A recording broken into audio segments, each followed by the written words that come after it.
All right. Doing a indoor recording again. I'm so sick of this heat and the mosquitoes. And I got my pickup trucks in, getting work on it, so I can't head out into the woods up the mountain at all anyway. And I'm inside doing a pile of work, almost packed up, ready to go. So I'm going to share it this way. And quick side note, we're creeping up on a couple 100,000 subscribers. And the channel's never pushed, never marketed in any way. And every single person come here again is come here on their own, and they're welcome here. The door's wide open. And some people are thinking this channel's for entertainment when it's not. This is geared up now to just to support every single human being out there that's had one of these confusing, life-altering experiences. Right? It's funny. I'll see the comments because it comes up on the front of my phone, but I try to make an effort to stay away from the comment section. I just do. And it gets me into trouble because, like I said earlier, I started doing this as I'm here to fight, man. And unfortunately, sometimes I can't help myself, and those negative comments will get my attention and I'll act on it. And that's never good for anybody. So, but I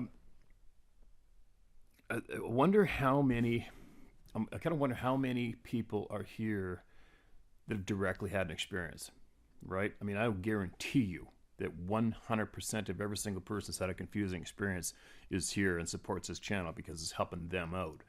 And the people that come here that haven't had an experience, it's kind of weird how many people come here and think that this channel owes them something or it's doing something it doesn't please them, it's kind of odd. But I wonder just how many of the 200,000 subscribers have had a direct experience. And I'm thinking it's a very, very high percentage of the subscribers, wouldn't you? Or the viewers. And it just goes to show just how common these experiences are around the world. And also shows the importance.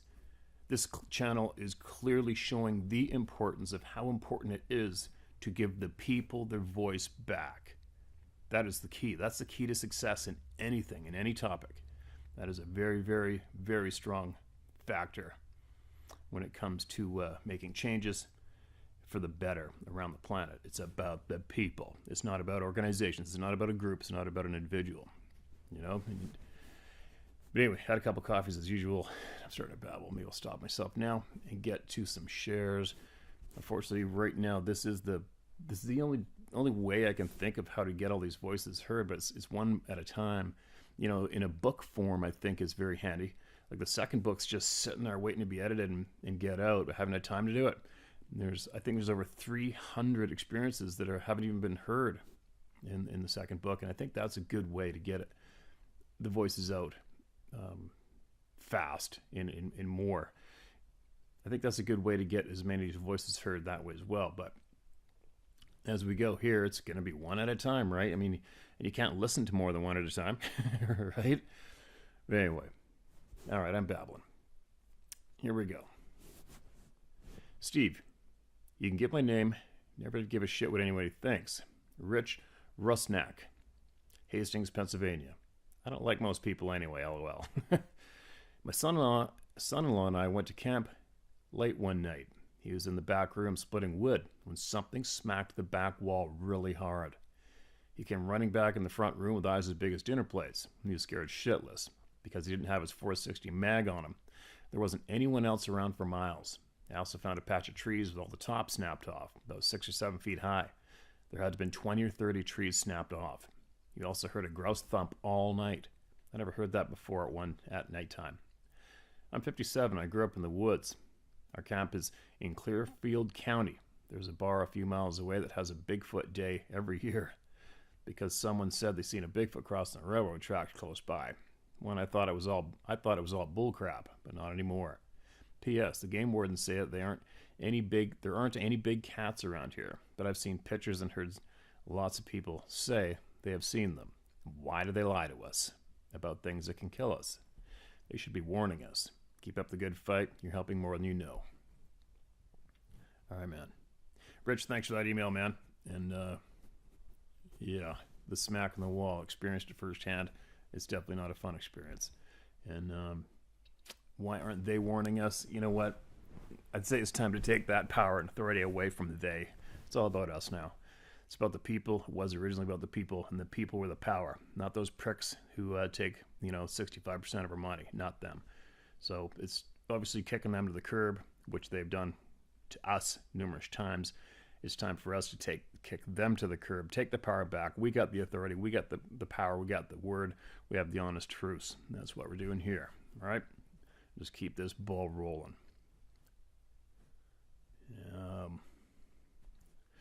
What's this one titled? Special Forces Encounter with Sasquatch in the Allegheny National Forest. Okay, man. What do we have here? Hello, Steve.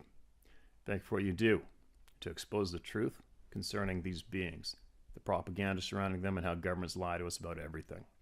Please use my first name only. Personally, I'm old enough that I don't care what people think anymore, but the following encounter involves a few folks that would want to be linked to this incident. My apologies for the long email, but I want to relay as much detail as possible. Hey man, never apologize. It's never too long. You get it out. Everybody get it out, and with as many details as you can. I had two experiences in the 70s that I believe to be closely related. I suspect we encountered the same being miles apart. Prior to discovering your channel, I'd written off the first incident as a huge mountain lion, but after watching your channel for over a year and a lot of research on mountain lions, I've come to the realization that what I experienced was a Sasquatch on both occasions. I was a guest on maneuvers with the Special Forces Unit, Green Beret, 1975. I was 18, had just graduated from high school. My oldest brother had come back from Vietnam in '68 and was attempting to convince me to join the Army. Just a few years earlier, my brother had retired from the Army after 3 tours in Vietnam. He is a well-decorated Bronze Star with Valor, numerous commendations, Purple Heart, etc. His military career included Airborne Army Ranger, LRRP, Long Range Reconnaissance and Patrol, and Green Beret. He was and still is the classic badass. Shortly after his discharge, he joined the SF Reserve unit to stay active and keep his skills sharp. He asked me and my friend to bring up his 4-wheel drive vehicle to the Allegheny National Forest while his unit was on maneuvers there. How do you say no to a brother like that? You don't. Anyway, my buddy and I saw it as an opportunity to have a great time camping, shooting machine guns, and blowing things up. On the second night there, we hiked deep into the old-growth forest to the team's forward operations base and camped with his fire team. They had set up a defensive position on a cliff line overlooking a river valley. It was late afternoon when we arrived and were well received. We spent the night quietly laughing and talking around the Dakota fire hole. All the while, one of the team was on guard duty in an overlooked position. He had an automatic weapon and starlight scope, early night vision. The group consisted of 3 seasoned Vietnam veteran Green Berets, and the rest were well-trained but lacked combat experience. I gotta say, I had never felt so safe in the forest. Of course, I didn't realize until later none had been issued live ammo. However, the more experienced had brought their own live ammo. We all called it a night around 10 p.m. and retired to our tents with the exception of the individual on sentry duty. I slept very soundly. Then about 3 a.m., we heard something come into the middle of camp and let out the loudest blood-curdling scream I've ever heard. I woke while the scream continued. I sat up instantly awake and almost shit myself. It sounded like it was right outside my tent and in my head at the same time. It felt like my eardrums were going to pop out of my head. Every hair on my body was standing straight up. I felt like the scream/roar was in multiple octaves, and it vibrated every organ in my body. I've not experienced anything like it ever before, ever again. I was scared shitless, and all this from a dead sleep. Frankly, it scared the shit out of all of us, and that includes the Vietnam veteran Green Berets on the maneuver. Interestingly, the soldiers that reacted verbally, "What the F is that?" were those reservists without combat experience. The combat veteran Green Beret kept their mouths shut, but I could hear them chambering live rounds in their weapons. Then the guy in watch called out, "Clear!" He said he hadn't seen a thing, even when he scanned the location of the scream while it was taking place with the starlight scope. In fact, he was one of the first to call out, "What the F was that?" One long, extremely loud scream and it was gone. Almost as if to say, "You are all not the badasses you think you are. This is my hunting spot. Get the hell out." After the sentry called clear, we all climbed out of our tents and searched the camp. We didn't go beyond the perimeter. We found nothing. No eye shine in the woods, not a trace of what had been in the middle of our camp just moments before. In the morning, we all checked again for tracks in the camp and along the perimeter and found nothing. Steve, I've heard big cats scream in the wild, and I've since researched them extensively. This is not a mountain lion. The scream was different, 100 times louder and very low octaves included. Almost like it screamed in multiple frequencies, low, mid, and high at the same time. As I said, I could feel it in my gut as though my organs were vibrating. It was the most terrifying thing I've ever experienced. That said, this was before Sasquatch was in the public consciousness. I'd never heard of a Sasquatch until many years later. Wow, that must have been something else to not be aware of these things and have that experience. That would be an absolute turn it upside down experience, would it not? Consequently, we all concluded it must have been a large mountain cat and moved on. It was the only logical conclusion we could reach. One night later, my buddy and I spent some time in the local small town. We met two young ladies staying alone at a relative's cabin. As you can imagine, we were quite enamored with the possibilities of the evening. That night, we drove out to their cabin to have a little party. However, due to a locked gate, we had to walk in about a mile on gravel road through the forest to reach their cabin. It was about 10 p.m. when we started, and a moonless night. About a quarter of a mile in, we heard heavy footfalls in the woods. Every time we stopped to listen, the steps would stop. However, when we walked forward, we heard the heavy steps continue to approach us. We stopped for about 5 minutes at the beginning of an extremely thick, 7-foot-high hedgerow of multiflora thorn bushes, wild roses. We stood there shining our lights into the woods and listening. We yelled, whoever it was, to F off. We saw nothing and heard nothing. It was at this point everything went silent. Even the tree frogs. I'll never forget it. We both had a sense of dread wash over us. We continued on at a faster pace. Then, in the thorn hedge to our left, we began hearing something on all fours following us in the thicket. As we walked down the gravel road, it would stop and we did, then move and we did. We stopped 4 times and listened. The 4th time we stopped to listen, we both felt like we were being stalked and were overcome with fight or flight feelings. We chose flight and broke into a dead run toward the ladies' cabin. We turned when we made it to the porch and shined our flashlights back towards the thicket and saw a bright red eye shine above the hedge, over 7 feet off the ground. At this point, we nearly pissed our pants as we pounded on the door to be let into the cabin. The door opened after what felt like hours as the young ladies jokingly accused us of being afraid of the dark. We spent the night but told them nothing of experience, even though they knew something was wrong. We tried to convince them we were out of breath from running. Needless to say, we didn't leave until the next day. We thoroughly checked the thicket and the surrounding woods until we were certain we wouldn't be followed out. We found nothing. Is it possible this was the same entity that entered our camp the night before? Were we being tracked? Why? The 2 incidents in the 2 days leaves me thinking these events are beyond consequence. Steve, thanks for letting me share my story. Over the years, I've often spent time mulling these 2 events over in my mind. I don't believe I've ever fully comprehended the danger we were in and what had happened, at least not until your channel came along. I'll never go into the forest unarmed and unaware of these beings again, period. Thank you for that.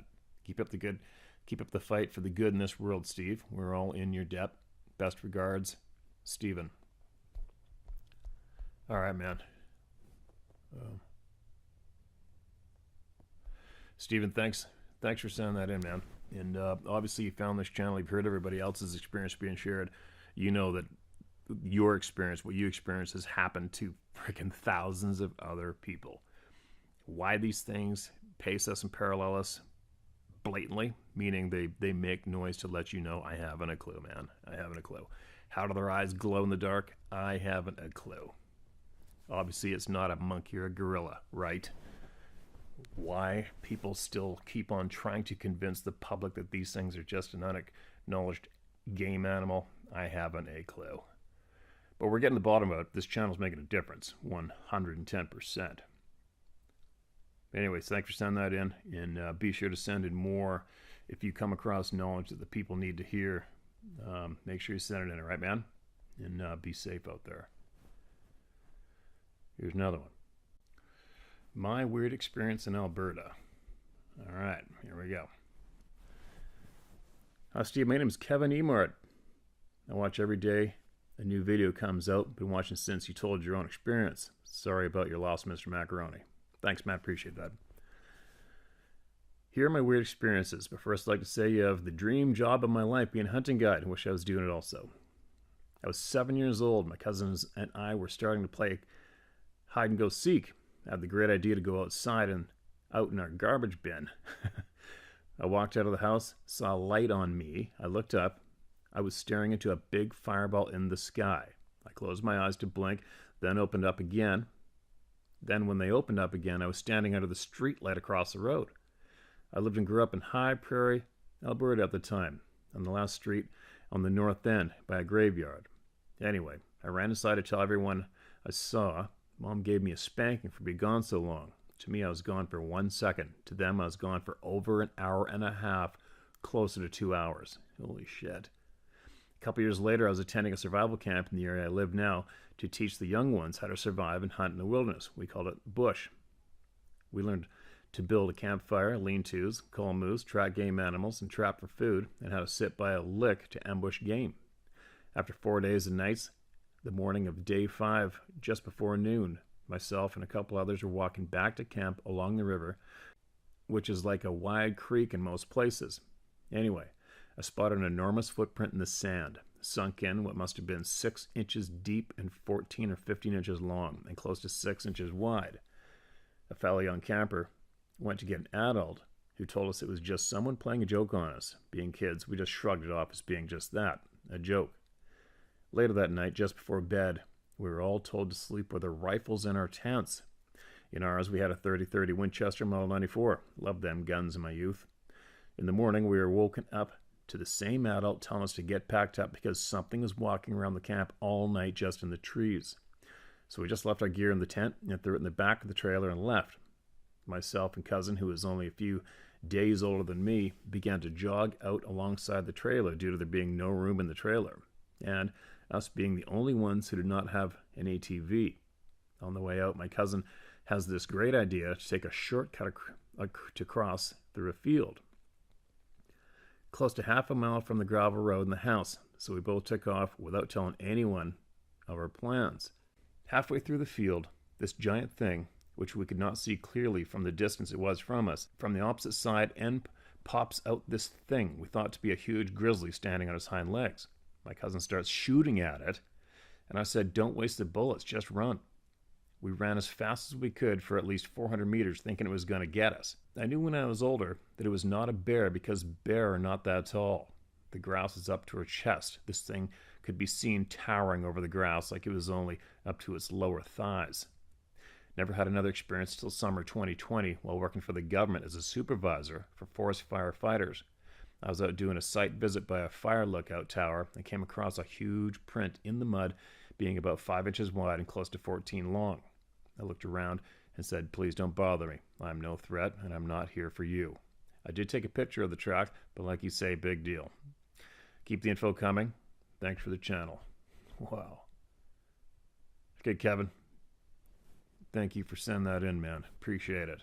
And you know as well as I do, there is a pile of experiences in Alberta, right? They're all over the frickin' place. That's crazy. Your buddy starts shooting at the thing. I wonder what the reaction was, or if he even hit it. Pretty crazy, man. Okay, keep rolling along here. Be true. If we were all true, the black hats would lose. Yate. It is a good day to die. If I am prepared, it is a good day. Something for you. Even though I love my country, it is not without faults, but I do not condemn the entire people for acts of few. As a native, they told me, "You are cold, take this blanket and be warm." But the blanket was diseased and we died. Now they tell us, we know better. Listen to us.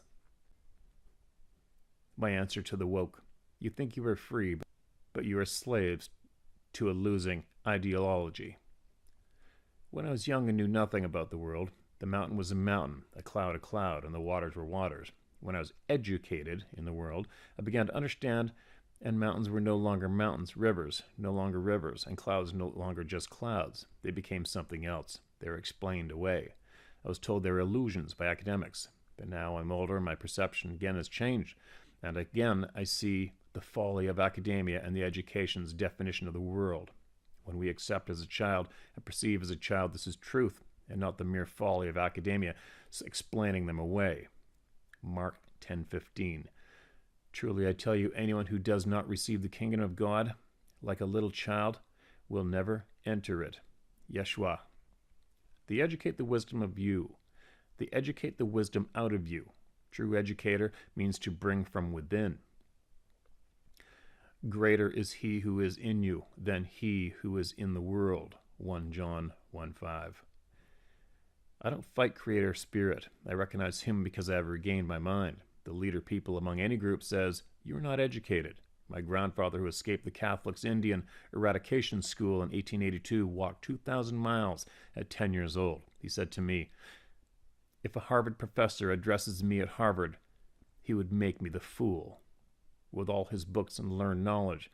But if he walked into the desert with me, Texas Sonora Mojave, who would you think would come back, he or I?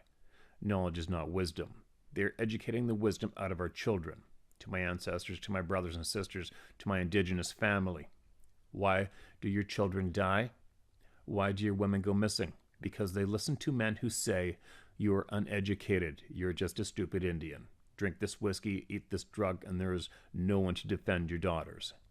But we are not stupid. We are the wise. We are the uneducated and must retain your knowledge of your family and clan. Speak your tongue, sing your songs to your children. This is wisdom of 1,000 years.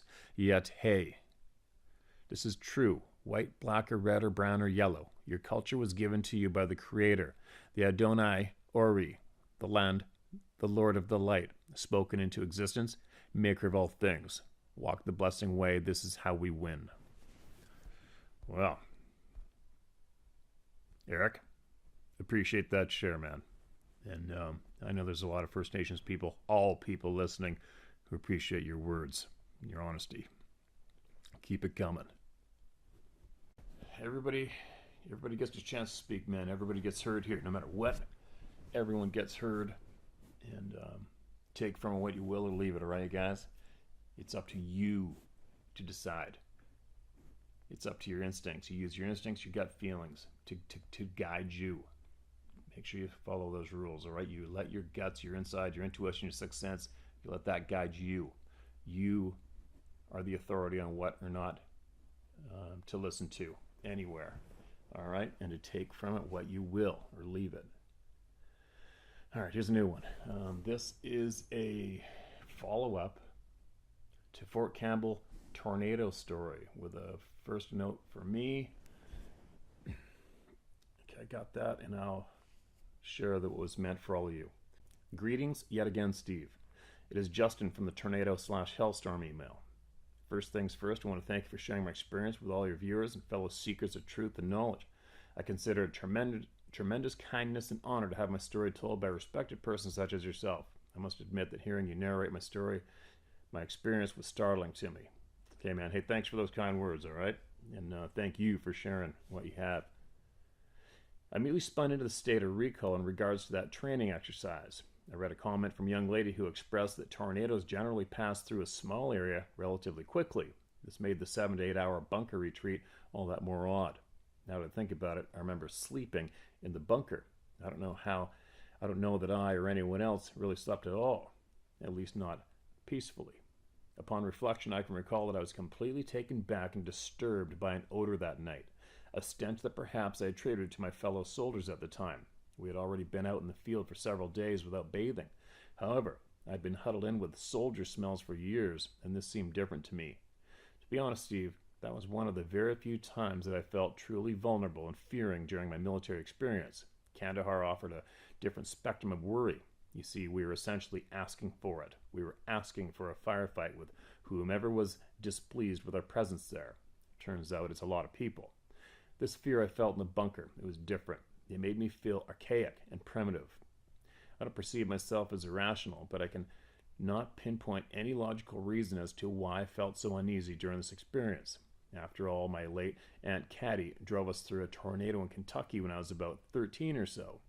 If I'm not mistaken, I've experienced at least 2 before my Army days. I suppose that I'm saying this I suppose what I'm saying is that I knew that tornadoes were nothing to fear as long as you had a reasonable plan and access to safe, weatherproof structures. Anyways, I digress. We left the bunker the next morning, after the first light of the sun. This is perhaps the only time in my military career that we slept in. This was very uncommon for a rapid deployment unit like the 2nd Brigade Combat Team. Anyways, the next day was absolutely beautiful. I was surprised that we wrapped up the training event despite the planned expedition to a mock village built in the woods. This degree of training was considered crucial and invaluable. Everyone was looking forward to it, yet nobody complained that we were being shuttled away back to the post. No one ever spoke on it again, not once. It is understood since day one the idea that training, deployment, location, combat methodology, and general goings-on are to be kept silent and not spoken on to the civilian public. Personally, I think it is a bullshit concept.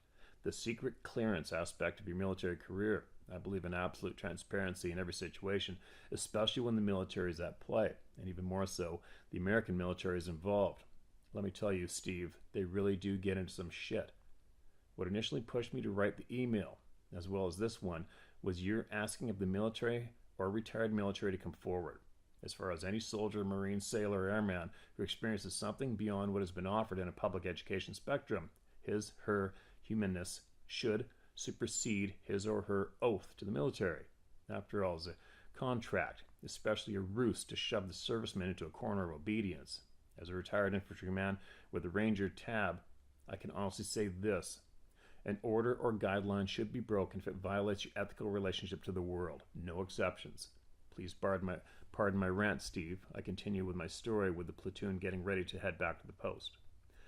Before we left the area, we inquired to our leadership about our TA-50 and other sensitive items, E-tools, hydration units, additional munitions, training materials, NODs, night optical devices, and even larger caliber weapons such as the 240s and 249s we left behind during the night's sudden and frightening departure and were not going to be retrieved by us. This puzzled me, as leaving such equipment behind is treated very seriously by the leadership, who generally respond with swift and focused punishments. Yet not a word was spoken about it. It is as if the military wanted to let this situation fizzle out. On the way back to the barracks, the ride was silent, with the occasional sound of repositioning weapons on the metal door. It was like a tangible energy followed us. It was ineffable, Steve. The world is an incredible place, and I can't help but feel that humanity is meant to do more than just turn the dollar. I've always thought about the why of it all, the reasoning behind large and clandestine government decisions to minimize, reduce, or restructure our relationship to this part of the world. I feel like over the next year, we will all see massive media efforts to educate the public on Sabe, Sasquatch, and the terrestrial creatures of all varieties. However, the information will be skewed, false, and void of real meaning, void of real knowledge. This seems to be the general operating procedure for large governing bodies.